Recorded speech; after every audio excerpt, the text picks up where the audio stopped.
दोस्तों प्रणाम। दोस्तों आशा करता हूँ आप अपने परिवार के साथ सकुशल होंगे।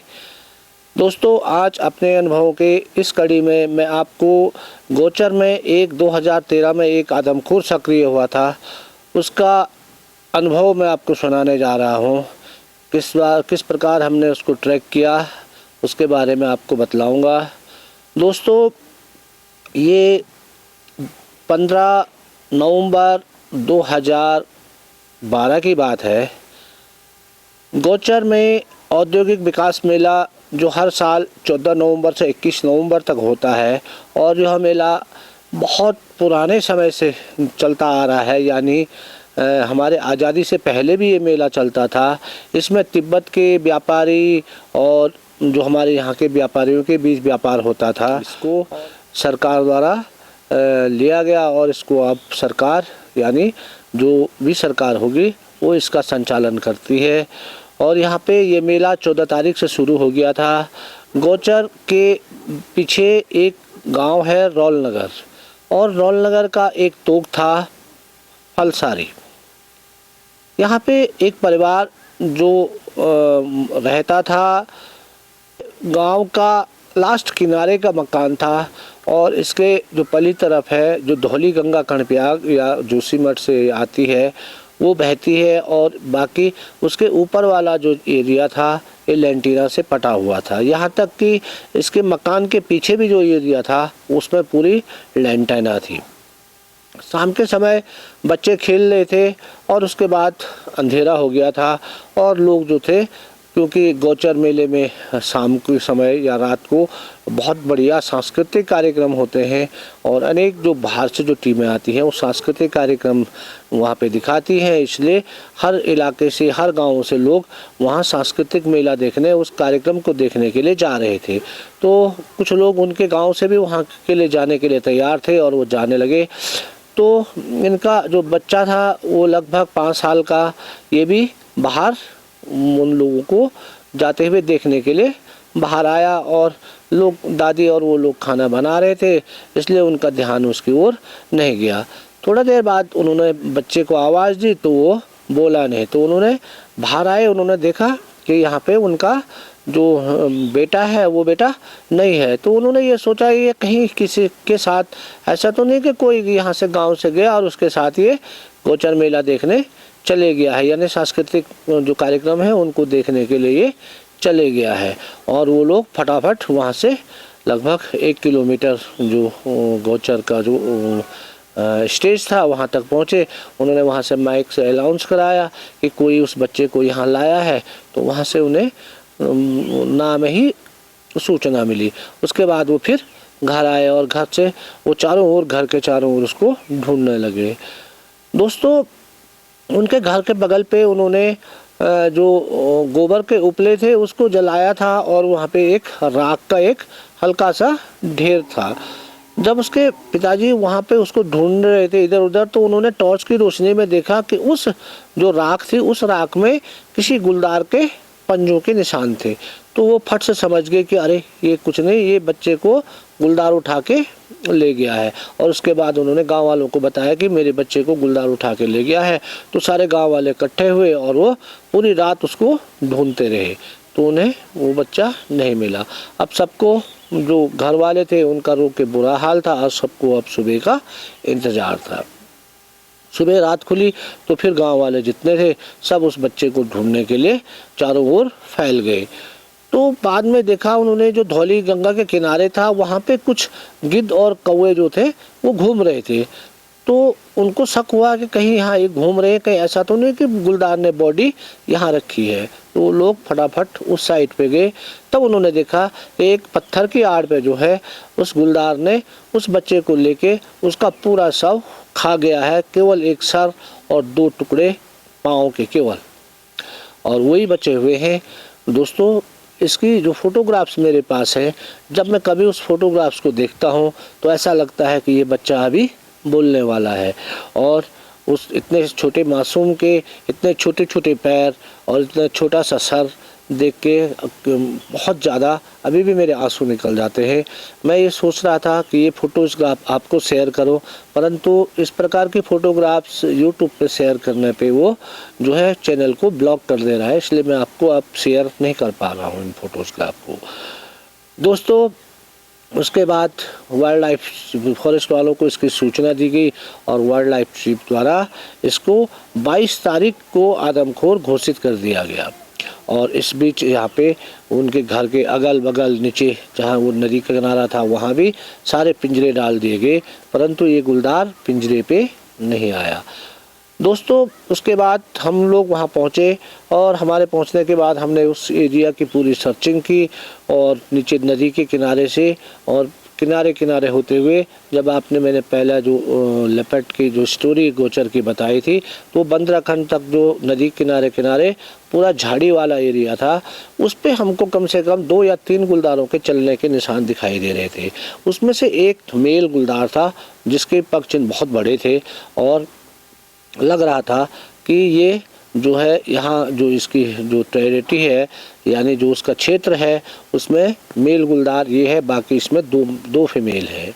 दोस्तों, उसी समय इंग्लैंड से बीबीसी वालों ने एक फ़िल्म बनाई थी 21 सेंचुरी कैट, तो वो भी उस समय क्योंकि वो 5 देशों में बनी है और भारत की शूटिंग उसमें राजस्थान और यहाँ उत्तराखंड में मेरे पे हुई थी, तो वो भी उस समय गौचर में पहुँच गए थे, तो उनके द्वारा भी वहाँ पूरी इसकी शूटिंग की गई और उनके परिवार वालों से मिलके, गांव वालों से मिलके, जब आप कभी 21 सेंचुरी कैट देखें तो उसमें गौचर का जो है वो है उसमें।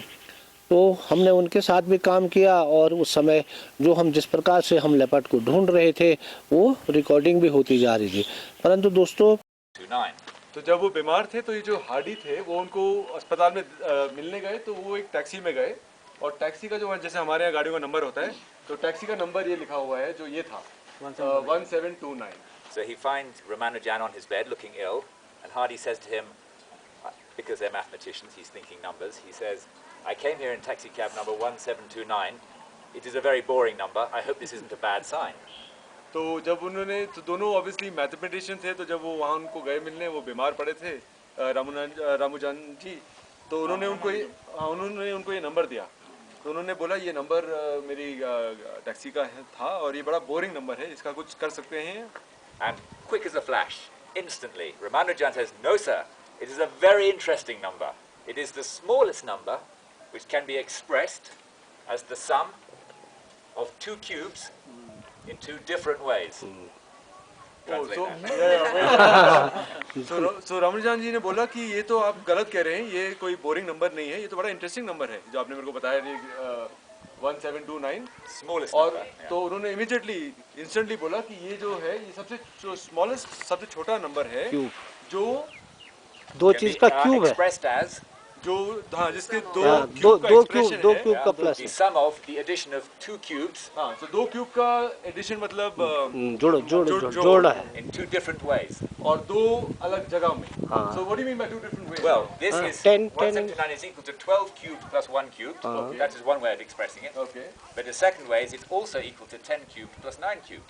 And it's the smallest number that you can do that for. So ये सबसे छोटा नंबर है जिसको आप ये 2 टाइप में एक्सप्रेस कर सकते हैं। ये कहानी है। So the point Steve is, जी की। the point is, he was a brilliant mathematician. He just thought numbers all the time. तो कहने का मतलब ये इतना वो तेज थे कि उन्होंने इंस्टेंटली 2 सेकंड में ये उनको हार्डी को थ्योरी वापस दे दी, ये है आपका नंबर। तो ये था उनका दिमाग।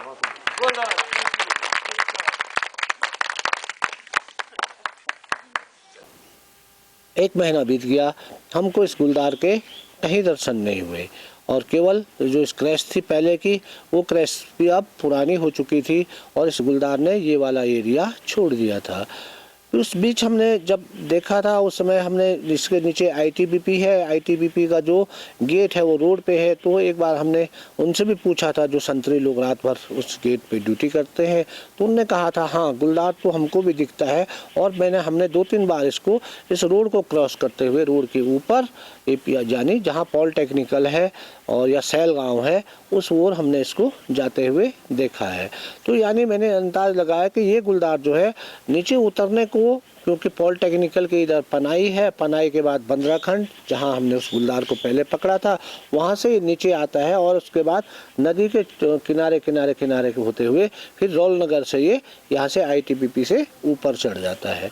तो उस समय ऊपर वाले क्षेत्र पे ये कुछ गायों को कुछ कुत्तों को भी ये मार रहा था, परंतु अब हमारे पास परमिट के जो डेट थी वो 1 महीना था, 1 महीना ख़त्म हो चुका था और उसके बाद हम लोग वापस आ गए। इस बीच इसने एक पनाई की एक लड़की थी जो 6 साल की थी, उस पर इसने हमला किया था शाम को, परंतु उसके माता पिता वहीं पर थे और तुरंत गुलदार के झपटा मारते ही हल्ला हो गया और हल्ला होने के कारण गुलदार इस बच्ची को छोड़ गया था और जो घायल हो गई थी उस समय। उसके बाद उसको चिकित्सा उपचार दिया गया और जिसके बाद वो ठीक हो गई थी। उससे अलावा इसने इसके बीच कोई घटना नहीं की। दोस्तों 27 तारीख ये फरवरी की बात है, अब 2013 लग चुका था और फरवरी माह में जो गोचर है, गोचर के सामने पॉलिटेक्निकल है, पॉलिटेक्निकल के ऊपर एक गांव है जिसका नाम बसंतपुर है। बसंतपुर में जो परिवार बसे हुए हैं, कुछ परिवार, वो लास्ट ऊपर की ओर है और ऊपर से जंगल है और जंगल और बाकी एक जो सूखा नाला जो नीचे को जाता है वो गोचर तक पहुंचता है और उसके बाद एक जो नदी है ऊपरली तरफ छोटी एक गधेरा है, वो पनाई और इस बसंतपुर को बीच से अलग अलग करता है। शाम को उस दिन बच्चे लोग खेल रहे थे, लगभग 7:30 बजे का टाइम होगा और क्योंकि गुलदार को अटैक को अब बहुत टाइम हो गया था, इसलिए पहाड़ों में मैंने कहा था कि लोग 1-1.5 महीने बाद फिर अपने जिस प्रक्रिया पे वो चलते हैं उसी पे आ जाते हैं और गुलदार के भय को भूल जाते हैं। तो शायद जंगल की ओर से या उस जो सूखा नाला था उसमें पूरी झाड़ी थी, यानी बिच्छू घास से वो पूरी पटी हुई थी, तो वहाँ से कोई गुलदार किसी बच्चों पे ध्यान देता रहा और जब उसने देखा कि अंधेरा हो गया है तो उसने तुरंत वहाँ पे एक 5 साल का जो आयुष था उस पे इसने झपटा मार लिया और उसको मुंह पे दबाते हुए वो उस जो सूखा बिच्छू घास वाला जो नाला था उसमें चले गया और एकदम जब सबको पता चला कि इसको गुलदार उठा के ले गया तो सब हल्ला करते हुए भागे उसके पीछे और वो बिच्छू घास होने के कारण वो गुलदार को थोड़ा 20 या 30 मीटर तक वो ले गया था। परंतु जब गुलदार ने देखा कि चारों ओर से लोग आ गए हैं और मैं घिर गया हूँ तो वो उस बच्चे को छोड़कर वहाँ से भाग गया। जब वो वहाँ बच्चे के पास पहुँचे तो उन्होंने जब बच्चे को उठाया तब तक बच्चे की मृत्यु हो चुकी थी, यानी उस आदमखोर के द्वारा ये दूसरा किल कर दिया गया था। दोस्तों उसी समय उन्होंने मुझे कॉल किया और उस समय DFO आकाश वर्मा जी थे, उन्होंने मुझे कहा रावत यार आप वहाँ चले जाए और वहाँ अभी एक बच्चे को जो है वो गुलदार ने मार दिया है और क्योंकि और भी वो घटनाएं कर सकता है, इसलिए जन सुरक्षा है तो आप उस गांव पे और उस गोचर में चले जाएं और कल या परसों तक परमिट जारी हो जाएगा। मैं वाइल्ड लाइफ चीफ से बात कर रहा हूं और तुरंत परमिट जारी हो जाएगा। तो दोस्तों मैं उसी समय चला और मैं बसंतपुर पहुंच गया। जब बसंतपुर लगभग 9 बजे के लगभग में बसंतपुर जब पहुंचा तो मैंने देखा कि वास्तव में जो उनका घर था वो एक सूखे नाले के बगल पे था, ऊपर को पूरा जंगल था और जो नाला था वो नाला पूरी झाड़ियों से पटा हुआ था। इसलिए मैंने देखा कि ये गुलदार यहाँ छुपा रहा होगा और उसके बाद जब उसको मौका मिला तो उसने उस बच्चे पे अटैक कर दिया था। तब तक फॉरेस्ट ने वहाँ पे एक पिंजरा भी जो वहाँ पे पहुँचा दिया था, तो तुरंत बकरे की व्यवस्था भी की गई और पिंजरे में बकरे को डाल दिया। परंतु इतने टाइम था नहीं क्योंकि लेट नाइट हो रही थी और कि उसको ढका जा सके, और मैं जहाँ पे पिंजरा था मैं उसके ऊपर थोड़ा एक झाड़ी वाले उसमें हमने एक बोरी बिछाई और हम लोग बैठ गए, क्योंकि परमिट तो था नहीं, मार तो सकते नहीं थे, परंतु मैं ये देखना चाहता था कि ये गुलदार कौन सा है, कितना बड़ा है। लगभग 11 साढ़े 11 के बीच एकदम पिंजरा जो है वो बजने लगा, तो मैंने फटक से लाइट मारी तो मैंने देखा कि पिंजरे पे आगे की ओर से गुलदार नहीं गया, बल्कि जहाँ बकरा हमारा बंधा हुआ था उस ओर से पिंजरे पे एक गुलदार खड़ा है। तो मैंने उसका एज देखी और उसका साइज़ देखा तो मैंने लगाया ये कम से कम 6 या 7 साल की एक मादा गुलदार है, और जो मेरी लाइट पड़ी तो वो एक झटके के साथ भाग गई और बकरा जो था वो आवाज़ कर रहा था। तो हम जब बकरे के पास पहुँचे तो हमने देखा शायद बकरे का कान पिंजरे से बाहर था, तो उसने एक झटके में जो है बकरे के इतना पूरा कान खींच लिया था और गुलदार भाग गया था। दोस्तों, ये गुलदार इससे पहले भी जहाँ जहाँ हमारी लाइट पड़ रही थी वहाँ से ये फरार हो जा रहा था। यानी जब हम रौल नगर वाले उस पे पिछले साल हम जब काम कर रहे थे तो ये गुलदार हमको नहीं दिखा था। इसका मतलब ये हमारी लाइट को पहचानता था कि ये लोग यहाँ पहुँच गए हैं। और उसके बाद हम सुबह 4 बजे तक वहाँ रहे, परंतु वो गुलदार दोबारा वहाँ नहीं लौटा। पूरी रात उठे रहने के कारण, क्योंकि हम घर से इतने जल्दी चले गए थे और हमने खाना भी नहीं खाया था, और उसके बाद हम पूरी रात भूखे वहाँ रहे। तो उसके बाद मैंने 4 बज रहे थे तो मैंने अपने साथी जो हरी था, हरी को मैंने कहा, हरी ऐसा करते हैं फॉरेस्ट बंगले पे चलते हैं और वहाँ थोड़ा नाश्ता बनवाते हैं और थोड़ा आराम करेंगे। जब हम नीचे की ओर आ रहे थे तो पॉलिटेक्निकल के बगल पे मैंने गाड़ी की जो लाइट थी वो सीधी पड़ रही थी, परंतु कुछ लाइट जो रिफ्लेक्ट के बाद ऊपर की ओर पड़ रही थी। मैंने वहाँ दूर से देखा कि एक गुलदार जो है वो रोड के किनारे किनारे ऊपर की ओर जा रहा है और उसका पेट खूब फूला हुआ लग रहा है। यानी वो कुछ खा के जैसा लग रहा है, पेट फूला हुआ है और पेट झूल भी रहा है। तो मैंने देखा है तो ये मादा गुलदार, परंतु ये इसका पेट इतना मोटा क्यों हो रखा है, तो पूरा ऐसा लग रहा है कि बहुत टाइट खाना खा के आ रहा है।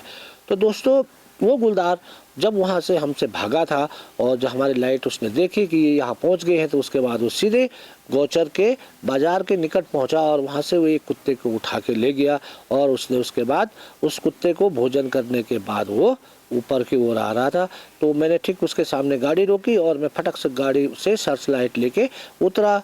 मैं देखता चाहता था ये कहाँ जाता है, परंतु दोस्तों रोड के ऊपर वहाँ क्या था, बहुत एक पथरीला जो एरिया था और बड़े बड़े उसमें गुफाएं थी।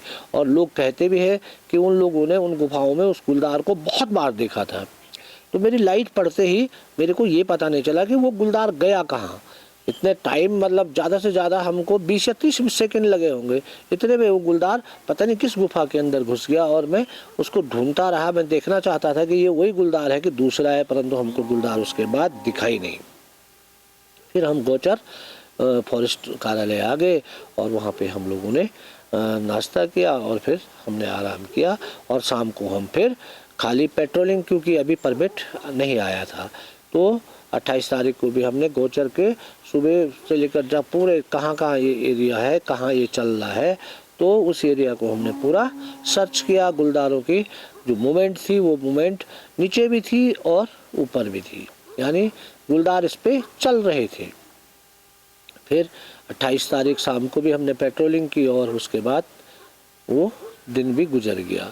पहली तारीख को संभावना थी, क्योंकि डीएफओ साहब का फ़ोन आ रहा था कि शाम तक परमिट आने की संभावना है, तो हम लोग दिन में आराम किया और फिर हम शाम को थोड़ा लोगों को पूछने, और जहाँ वो पनाई पहले उसने बच्चे को घायल किया था उनके घर पे और जगह भी हम लोग घूमे और देखा कि कहाँ कहाँ गुलदार चल रहा है, इसके जो ट्रेस है ये कहाँ कहाँ है, इसने क्रैश किस रास्ते पे दे रखा है और ये कहाँ से कहाँ की वो निकल रहा है। इस चीज़ को देखने के लिए हम लोग पूरी शाम तक पूरे ढूंढते रहे। और उस दिन हमने सर्चिंग नहीं की, क्योंकि हमारे पास परमिट था नहीं, तो परमिट नहीं था तो हम करते भी क्या। लेट नाइट आकाश वर्मा जी का फ़ोन आता है कि रावत, इस गुलदार को आदमखोर घोषित कर दिया गया है और अब आपको कल 2 तारीख है, कल मैं सुबह आपको यहाँ से परमिट बना के भेज दूँगा और अब आप अपना जो काम है वो तेज़ी से कर रहे हैं। तो मैंने बोला ठीक है सर, अब जब परमिट आ गया है तो उसके बाद हम लोग थोड़ा ओपन खुलेंगे भी, देखेंगे भी, और यदि लेपर्ड मिल गया तो उसको शूट भी कर सकते हैं। दोस्तों 2 तारीख को हम लोगों ने 12:30 बजे खाना खाया। आज हमारा विचार था कि बसंतपुर से लेकर और ये पॉलिटेक्निकल के पीछे जहाँ जहाँ भी हमारे पास थोड़ा कोई चांसेस है, जहाँ जहाँ हमने गुलदार को देखा है, क्या पता उस साइड ये गुलदार फिर दिखे। तभी वहाँ से सैल गांव से एक फ़ोन आता है कि यहाँ पे जो है लगभग 12:30 बजे एक बच्चिया को जो है गुलदार ने पकड़ लिया है और उसके बाद हमने उनको पूछा बच्चियाँ मर गई कि बॉडी कहाँ है, बोले वहाँ वही बॉडी वही है। और हम लोग तुरंत अपनी गाड़ी से, मैं और हरी, वहाँ पहुँच गए सैलगांव। तो सैलगांव से हमने पूछा कहाँ है, तो किसी ने बताया कि ऊपर गांव के बिल्कुल पीछे, वहीं पे जैसे गांव से 10 मीटर ऊपर एक खेत में वो बच्चियाँ है वहाँ पे। तो हम लोग जब वहाँ पे पहुँचे तो खेत के नीचे एक बहुत बड़ा पत्थर था और पत्थर के आड़ पे वो बच्चियाँ गिरी हुई थी। तो मैं और हरी जब वहाँ पहुँचे तो मैंने देखा यार इस बच्चिया की तो सांस चल रही है और ये तो कह रहे थे मर गई है। तो हमने उसको उठाने की कोशिश की। तो दोस्तों उस बच्चिया की जो गर्दन थी, जब गुलदार ने उसको पकड़ा और उसको गिराया वहाँ, तो उसकी गर्दन जो है अपने बदन के नीचे चली गई थी और इसलिए वो उठ नहीं पा रही थी और लोग उसको मरा हुआ समझ रहे थे। तो हमने उसको हाथ किया, उसकी गर्दन को हमने सीधा किया और उसके बाद वो बच्चिया खड़ी हो गई। मैं बड़ा ताज्जुब हुआ, अरे ये तो जिंदा है, ये तो खड़ी हो गई। और जो उसकी गर्दन के कारण जो उसकी श्वास नली ब्रेक हो रही थी, यानी उसकी सांसें हल्की हल्की चल रही थी, अब वो पूरी सांस लेने लग गई थी। तो हमने उसको ऊपर के लिए धक्का मारा और ऊपर उसको खेत में ले आए। और खेत में लेने के बाद और हमने थोड़ा उसको धक्का मारा तो वो अब स्वयं अपने आप ही चलने लग गई थी।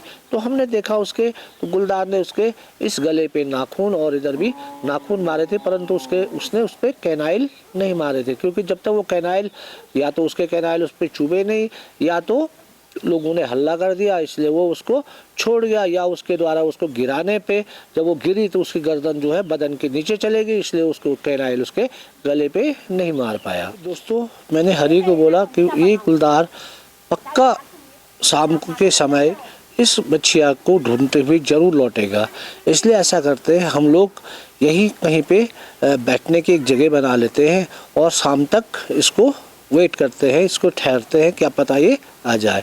और दोस्तों वहाँ पर से लगभग 100 गज दूर हमने एक जो हल्का झाड़ी थी, उस झाड़ी को काट के उसके अंदर बैठने लायक हमने जगह बनाई और उसके आगे से हमने पूरी कैमोफ्लेज झाड़ी लगा दी। और क्योंकि हम भी कैमोफ्लेज ड्रेस पहने हुए थे इसलिए दिखना बिल्कुल, हम जो वातावरण है उस वातावरण में हम लोग घुल मिल गए थे, बल्कि हम बिल्कुल दिख नहीं रहे थे।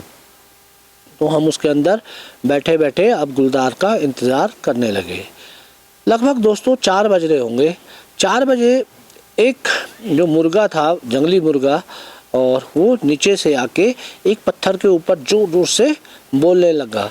तो हमेशा ऐसा होता है जब भी कभी जंगली मुर्गा किसी को देखता है, किसी बिल्ली को या किसी गुलदार को, सियार को, या यहाँ तक के आदमी को भी, तो वो अपने सारे दल को सतर्क करने के लिए बोलने लग जाता है और उसके बोलने से बाकी जितने और मुर्गे होते हैं वो छुप जाते हैं।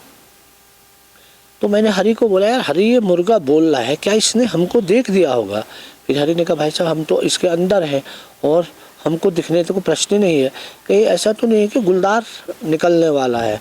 हाँ, मैंने कहा हाँ हो सकता है। तुम ऐसा करो, कैमरा जो उस दिन हमारे पास अपना वीडियोस कैमरा भी था, मैंने बोला तो कैमरा ऑन कर ले और मैं बिल्कुल तैयार हूँ। और हमने अब नज़रें उस ओर गाड़ दी जहाँ वो बच्चियाँ थी। मेरे को ये संभावना थी कि गुलदार कहीं से भी आएगा, वो झटके के साथ सीधे दौड़ते हुए बच्चिया पे जाएगा और उस समय में इसको जब वो उस पर चिपटेगा तो मैं उस समय इसको शूट करूँगा। परंतु दोस्तों हम देखते हैं कि जहाँ वो पत्थर के आड़ पे जहाँ बच्चिया गिरी थी, वहाँ से एक गुलदार धीरे से ऊपर आके चुपचाप खेत में बैठ गया। तो और वो उसकी नज़र जो थी वो बच्चिया के ऊपर थी और बच्चिया की नज़र उस गुलदार पे थी, यानी बच्चिया ये समझ गई थी कि ये गुलदार फिर आ गया है, परंतु वो कभी हमारी ओर भी नज़र कर रही थी, क्योंकि जब हम छुपाव बना रहे थे तो बच्चिया ने हमको भी वहाँ देख लिया था। तो यानी उसको विश्वास था कि मैं ही नहीं, यहाँ और भी है मेरे साथ, और यदि ये गुलदार मुझ पर अटैक करेगा तो ये मुझे बचा ही देंगे। तो फिर जब उसके बच्चिया ने हमको देखा और फिर वो गुलदार को देख रही थी, तो मैं एकदम घबरा मादा गया है। मैंने बोला ये तो गड़बड़ हो गया है, क्योंकि गुलदार तो इतना समझदार जानवर है कि बच्चिया गुलदार को भी देख रही है और उसके बाद वो हमको देख रही है। इसका मतलब अब गुलदार समझ जाएगा कि इस बच्चिया से अलावा यहाँ कोई और है जहाँ ये बच्चिया देख रही है, और इसके बाद इस बच्चिया की जहाँ नज़र हमारी ओर हो रही है कहीं ये गुलदार अब हमारी ओर नज़र न करे, और उसके बाद वो हमको समझ जाएगा, ढूंढ लेगा कि इसके अंदर ये बैठे हुए हैं और वो भाग जाएगा। तो मैंने जब तक मेरे पास समय था मैंने तुरंत अपनी राइफल सीधी की, और गुलदार जो है कुत्ते की तरह वहाँ पे जो कुछ चीड़ की पत्तियाँ उस खेत में काट के किसी ने गिराई थी उनके ऊपर से बैठा हुआ था। तो मैंने ठीक उसके चेस्ट का एम लिया, और जब मैंने देखा कि टेलीस्कोप से कि ये गुलदार बहुत ज़बरदस्त लग रहा है और बहुत एकदम ये फीमेल है, बहुत अच्छी फीमेल है, परंतु क्या करते हैं उस समय तो हमें केवल ये ध्यान में था कि ये कहीं जल्दी भाग न जाए, और मैंने तुरंत उसको फायर कर दिया। जो मेरी गोली थी वो गोली उसके हार्ट को छेदते हुए निकल गई और गुलदार सीधे वहीं पे लुढ़क गया। और उसके बाद हम लोग उससे बाहर निकले और फिर हम लोग उसको देखने वहाँ पहुँचे। जब दोस्तों मैंने उस गुलदार को देखा तो मेरा एक प्रकार से उसने दिल मोह लिया था। वो इतनी खूबसूरत उसका जो शरीर था, उसका जो शरीर पे जो बूटे बने हुए थे वो बहुत ही शानदार और बहुत ही बढ़िया लग रहे थे। ऐसा लग रहा था कि इस गुलदार को बिल्कुल नहा धोआ के बिल्कुल एकदम इसको नहा के बिल्कुल साफ जो इसका वो चमड़ी थी बिल्कुल साफ और बहुत अच्छी लग रही थी। और मेरे को ऐसा लग रहा था यार मैंने गलती कर दी, इस गुलदार को नहीं मारना चाहिए। इतना शानदार जानवर पे मैंने खाली फायर किया, परंतु क्या करें दोस्तों, आदमखोर होने के कारण तो उसको मारना ही पड़ रहा था। और उसके बाद वहाँ जो गांव वाले थे वो भी फायर की आवाज़ सुनकर वो लोग भी वहाँ भी पहुँच गए थे। तो उन लोगों ने जब गुलदार को देखा तो मैंने कहा आप लोग यहीं पे रहो। तो फिर मैंने फॉरेस्ट वालों को कॉल किया और फॉरेस्ट वालों को कहा कि आप गुलदार को लेने के लिए गाड़ी भेजें। तो और हमने गुलदार को मार दिया है। तो तुरंत गोचर से कैंपर जो है उसको लेने वहाँ पहुँच गई बसंतपुर सैलगांव। सैलगांव में जब हमने उस गुलदार को कैंपर में डाला और उसके ऊपर से उसको ढका दिया तो उसको देखने के लिए इतनी भीड़ इकट्ठा हो गई कि लोग हजारों में गोचर में एक तो जैसे मेला हो रहा होगा इस प्रकार से लोग उसको देखने के लिए वहाँ पहुँच गए। और गोचर में इससे पहले कभी भी कोई गुलदार मारा नहीं गया था, इसलिए भी भीड़ बहुत ज़्यादा हो गई थी। उसके बाद दोस्तों इसमें शायद उसकी बच्चे की माँ भी थी, तो उन्होंने कहा कि नहीं ये गुलदार तो वो नहीं है जिसने मेरे बच्चे को मारा, क्योंकि उसके पंजे तो बहुत बड़े बड़े थे। तो पत्रकार ने वो भी अपने उसमें लिखा हुआ था। तो मैंने सोचा कि यार मेरे को तो 13 साल हो गए इसको गुलदारों आदमखोर गुलदारों को मारते मारते, और मैं 43 मारते, शायद मेरा ये 43 नंबर था उस समय, 43वां नंबर था। तो ये अब उसकी माँ को पूछ रहा है कि यही गुलदार है। यदि उसकी माँ ने गुलदार को देखा होता तो अपने बच्चे को बचा नहीं लेती, और उसको पंजे से क्या मालूम कि इसका पंजा इतना बड़ा है और उसका पंजा इतना बड़ा था। परंतु क्या करें, पत्रकारों को तो लिखने के लिए चाहिए। तो जिससे क्या होता है कि आदमी का जो मनोबल होता है, इतने मेहनत से हम लोग काम कर रहे हैं और उसके बाद वो कल पेपर में लिखे कि इसमें अभी संशय बरकरार है कि गुलदार कोई दूसरा भी हो सकता है, तो दिल को एक टीस पहुंचती है बहुत ज़्यादा कि यार इतने मेहनत के बाद और वो हम लोग ने काम किया और सफलता के बाद ये लोग इस प्रकार से कमेंट्स लिख रहे हैं। तो खैर दोस्तों ये तो इतने लंबे समय से हम लोग काम कर रहे थे, तो कभी कभी ये तो लिखते रहते हैं, परंतु आखिरकार हमने उस गोचर की जनता को राहत दी। और दोस्तों ये जनवरी 2024 है, और जिस समय 2013 में मैंने इस गुलदार को मारा था, 13 से लेकर 24 तक अभी तक गोचर एरिया पे कभी भी नरभक्षी गुलदार सक्रिय नहीं हुआ। तो हमारी सबसे बड़ी सफलता तो यही है, कम से कम 11 साल हो चुके हैं और अभी भी गोचर जो एरिया था जिसमें उस समय मैंने देखा था कि कम से कम 3 और 4 लेपर्ड यहाँ पे हैं, और परंतु कोई भी आदमखोर अभी तक नहीं हुआ। तो ये अनुभव आपको कैसा लगा और कमेंट करके मुझे ज़रूर बताएं। चैनल को सब्सक्राइब करें, लाइक करें, शेयर करें। फिर मिलते हैं दोस्तों एक ऐसे ही रोमांचक अनुभव के साथ। तब तक जय श्री राम।